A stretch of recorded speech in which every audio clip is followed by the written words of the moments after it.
Hello, fellow audio nerds. I'm Steph, and this is Major Hi-Fi. Sometimes in life, you just need a change. And this week, what I want to highlight for you is an earphone that has made a super innovative change, a super innovative design to their IEMs, the Jomo Trinity.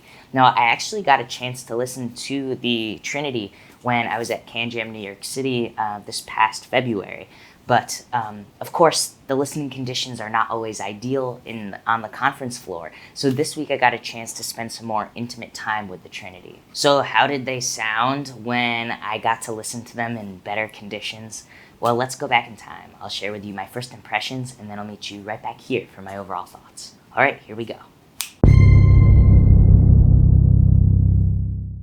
Hey everybody, welcome to my place. So today I'm super lucky to have with me the Jomo Trinity.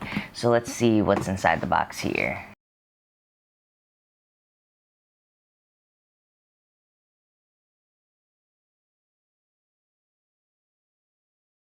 Alright, so as you'll see here, we've got some special accessories as well as the earphones, so let's get right into it.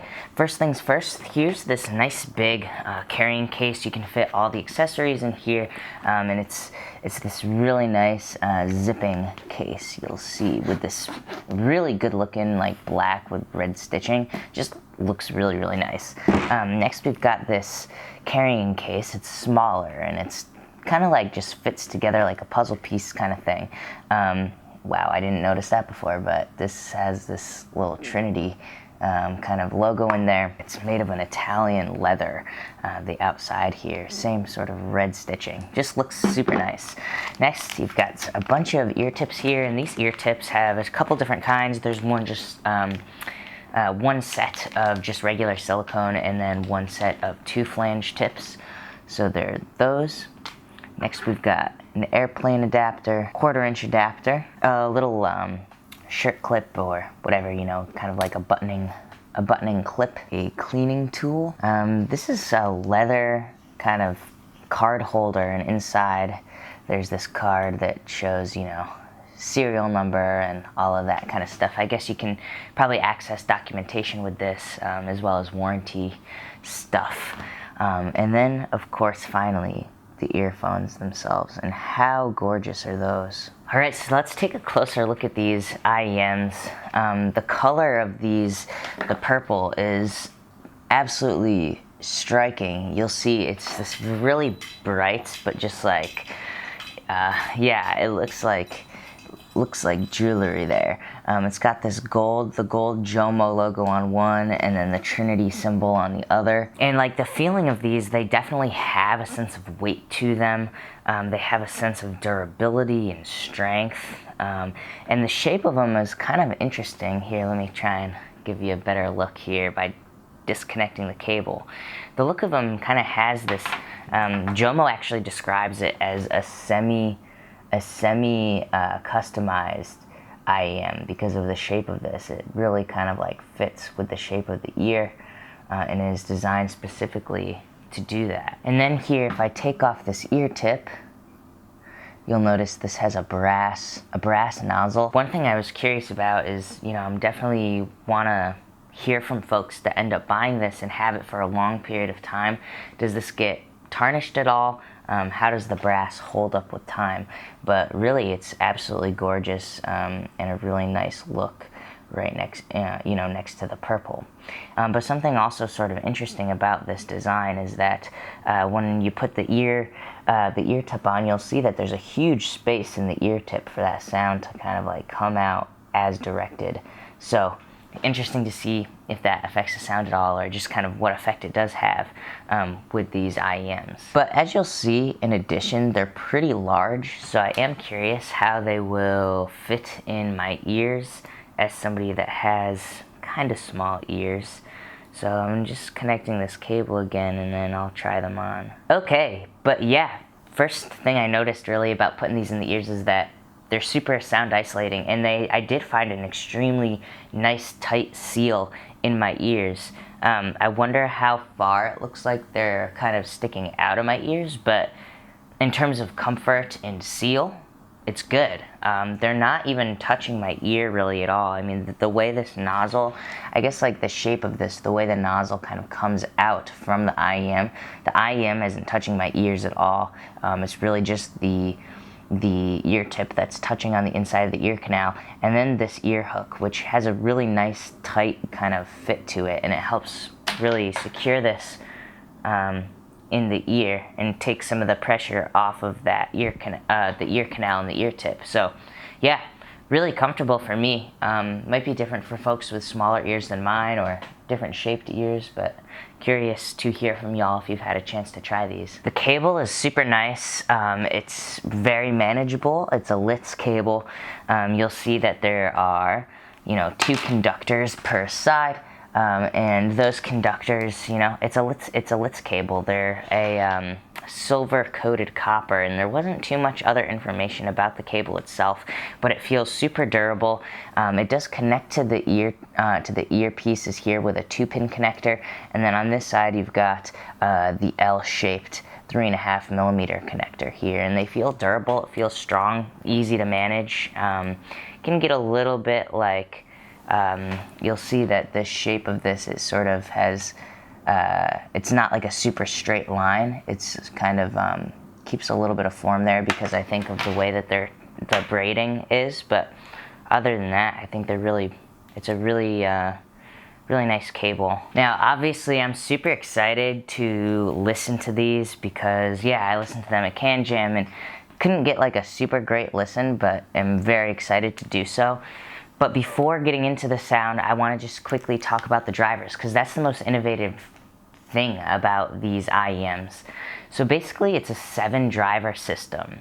There are 2 electrostatic drivers that were specifically made to be able to fit inside here, because electrostats, right? Like these are the bigger headphones like Stax and things like that that need like really special amplification. But Jomo worked to kind of design the electrostatic to be way smaller, doesn't need as much driving, fits right inside here. Now these IEMs have the electrostat in there. The 2 of them are dedicated to the ultra high frequencies, so definitely looking forward to some extension with these. Next, there are 4 balanced armature drivers. 2 of them are dedicated to the middle frequencies, and 2 of them are dedicated to the high frequencies. So there should be a sense of, I don't know, I'm expecting some quickness in the mids, maybe, so lots of detail. And then finally, the low frequencies are reproduced by an 8mm dynamic driver.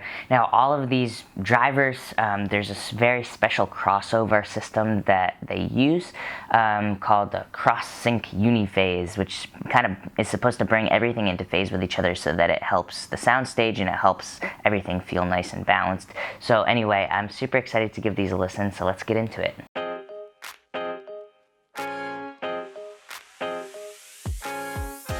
Wow, the low end on these is dope. I was just listening to Diamond Heart by Lady Gaga, and the low frequencies just feel super, super pro. Like, they're nice and big and subby and full, but they are also really controlled. And as a result, with this song, the kick drum has a little bit of sub energy that kind of comes through and really moves some air, and that actually coexists in a way that I haven't even heard it coexist in this way before with the kind of bass, or I'm not sure if it's a synth or if it's a guitar, but it's like, this really subby bass that kind of like can live alongside it, and it has this really beautiful sense of extension that feels somehow 3-dimensional and yet controlled. Because sometimes when you have kind of a 3-dimensional bass, it comes through as being kind of vague sounding, but I don't feel a sense of vagueness here. Everything, like the kick drum and bass in this sounded really tight still, but still had that kind of like holographic feel to it.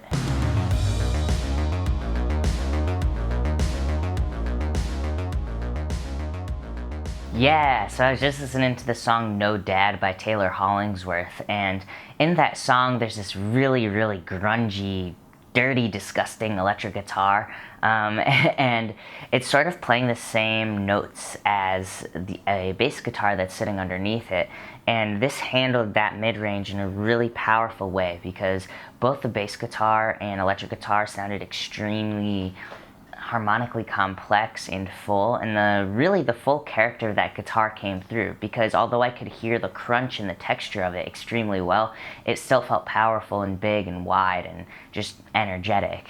And same thing, the bass guitar really sounded nice and harmonically complex and just kind of realistic. Maybe the bass was a little bit quieter than I might prefer, but it came through with such clarity because there's really a spaciousness in the mid-range here. So it didn't really need to be louder, and I didn't feel like I was missing it at all.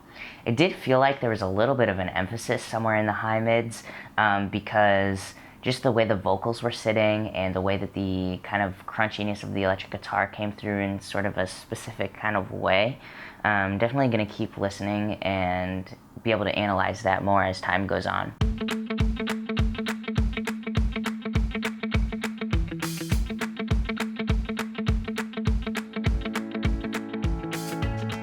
Alright, so I was just listening to the song I'll Show You by Justin Bieber. His voice has a really specific kind of sense of airiness to it that has both a sense of extension but also, a sense of audible airiness. So I'm definitely looking forward to examining that a little bit closer because kind of the way the airiness felt seemed interesting to me, and I'm not quite there to put my words on it yet. But additionally, the hi-hat came through with a lot of clarity and a lot of kind of crispness. There is a sense of crispness with this, which makes me think it's going to be really nice for this particular genre, pop music, even like hip-hop, things with like that want that kind of crispness and and make it kind of sound more like special and specific. So additionally, I should just mention that the brighter synths sounded really beautiful. I could really hear reverbs in the high frequencies specifically. And there's just a lot of nice spaciousness around all those reverbs and synths that I think is kind of a really special quality, because this is one of the few ones that have, I think, enhanced synthesizers in such a dramatic way. But because I'm noticing that these just sound so nice with pop music and hip hop, I'm gonna listen to another one to listen to the Soundstage.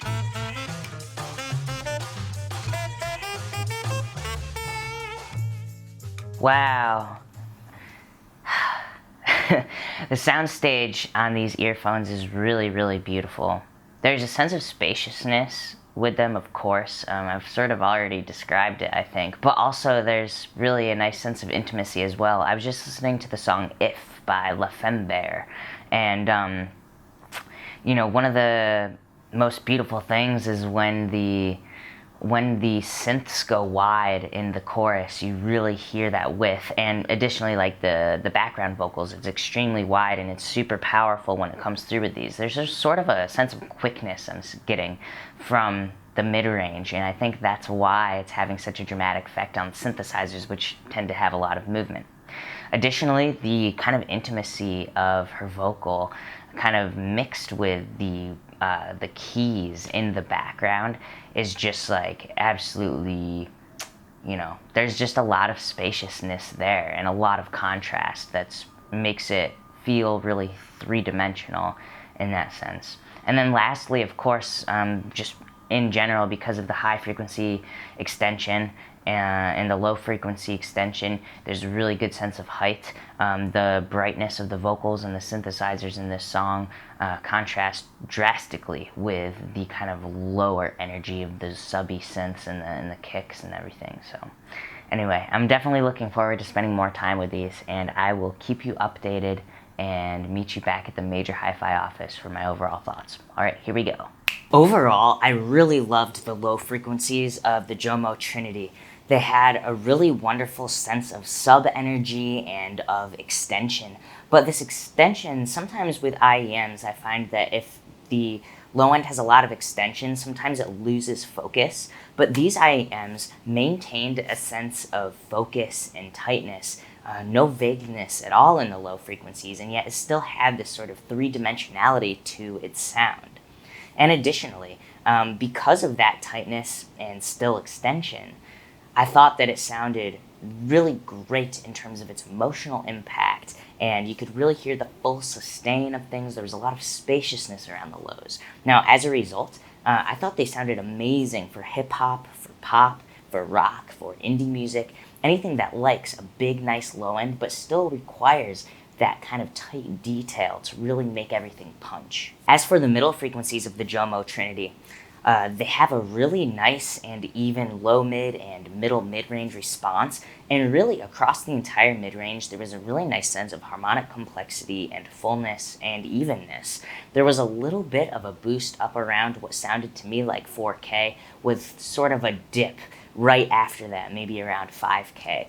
So as a result, vocals sort of sit a little bit forward in the mix and have that little emphasis around the high mid boost, but they still had a sense of fullness and chest because of the rest of the fullness of the mid-range. And something that was super impressive about this mid-range, kind of similarly to the lows, is that it sounded really full and really nice and complex, yet maintained a sense of great separation. So you could really hear the differences between, things that sort of sit similarly in the frequency spectrum, but that need to be separated in order to make out what the instrument is or what the instrument's doing.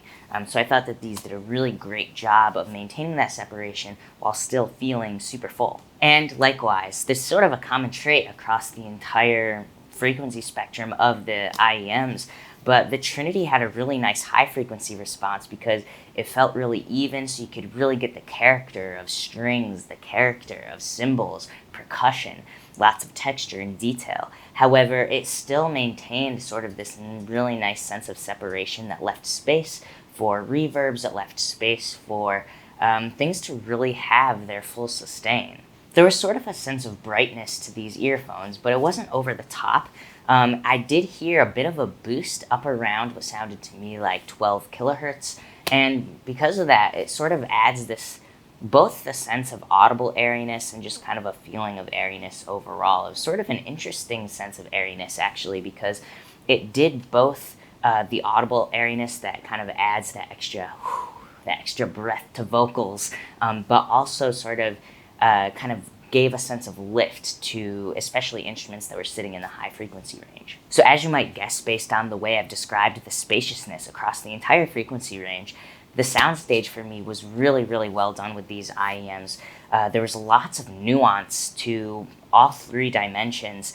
Let's talk about depth for a second. So because of that high mid boost that I described, vocals, for example, sat a little bit closer to me in the mix. Same thing with anything that kind of had that extra high mid energy. However, the difference between that super intimate sound and things that were further back in space was great, and everything in between that felt very nuanced and placed specifically in space in the sense of depth. I had the same experience with the sense of width with these, where things that were panned super hard out to the sides contrasted greatly with those that sat right in the middle. However, everything that was placed sort of off-center or basically off of the LCR plane, just felt very nuanced, very specifically placed in space. And I think that a couple things we have to thank Trinity for are both the cable that it comes with and also the the phase correction that is made with the crossover here. Then finally, as for the sense of height with these, because of sort of the airiness that I've described and then the really nice low frequency extension, the sense of height was dramatic, and probably maybe the most dramatic aspect of the Soundstage. It's hard to really tell because there was a really nice sense of depth too. But the sense of height was very specific, and it was also really powerful, and to my ear it really contributed to the emotional impact of songs that use both low frequencies and high frequencies to create that sense of energy when you go from a verse to a chorus, for example. Overall, the Jomo Trinity had a really great soundstage. It had a really nice sense of separation and really handled changes in dynamics very, very well, to the point where, it just contributes to the overall emotional impact of things. But the genres that I particularly liked with the Jomo Trinity were things like hip-hop, pop, electronic music, rock, and indie. All of these genres really kind of use Soundstage in a very planned sort of way, and it came through really beautifully with the Trinity, to the point where, yeah, it was just so much fun to listen to pop music, and I'm typically not super into pop, so this really made me enjoy the experience even more. Thank you so much for watching. Aren't these earphones so beautiful? They really are. Anyway, if you'd like another perspective on the Jomo Trinity, check out the description box down below where I've left a link to my colleague's review. But yeah, if you liked the video, please give it a thumbs up. And for more videos like this, be sure to subscribe. Alright, I will see you next time. Bye.